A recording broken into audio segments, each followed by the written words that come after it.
In this video, I'm going to share you how I helped this client to get the 18.12% ROAS and reduce the cost per conversion from $26 to 17.81 cents. I mean $17.81. So before March 30, they had to track some sort of events like phone number clicks, email clicks, and so on and so forth.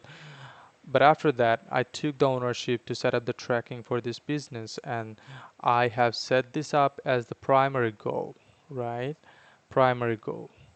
And I'm just showing you just the conversion of primary goal. I'm not showing anything else except this one. So this business got 255 requested code. I mean, form submission, and out of them, they can close as many as they can. So here in this case, you can also see this like 255 five conversions.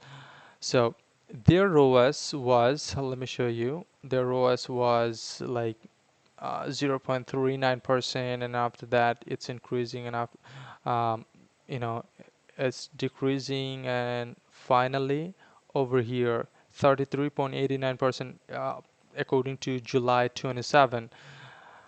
Let me show you the last result that they have back in the day. So if I go from like December 1st to something like this, uh, May 3, no, March 3, right? So let me click over here and then apply. Uh, it's not like this. It should be April, not March 3. Let me click over here. Let me click over here. There is no conversion even, and look how much the conversion cost per conversion, the ROAS. So if I go over here and then select all conversions, you can see a lot of conversions, and it includes all the you know events that actually not needed, right?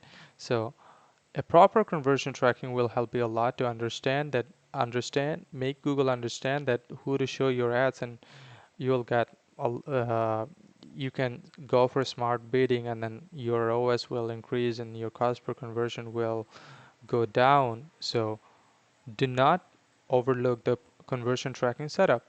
So I've done around 65 plus. Yeah, I have done around 68 conversion tracking setup over the time, and it includes server-side tracking. If this business have the server-side tracking setup and also the Google Ads offline conversion tracking setup, their cost per conversion will go down, and their ROAS will go up. But I'm recommending him to do it, but he's not doing it. I don't know why. So yeah, that's it. This is why you need to have the proper conversion tracking in place. So if you want to save your ads cost and get the more money out of it, then you need to have a proper conversion tracking setup in place. Thank you. Thank you for watching this video.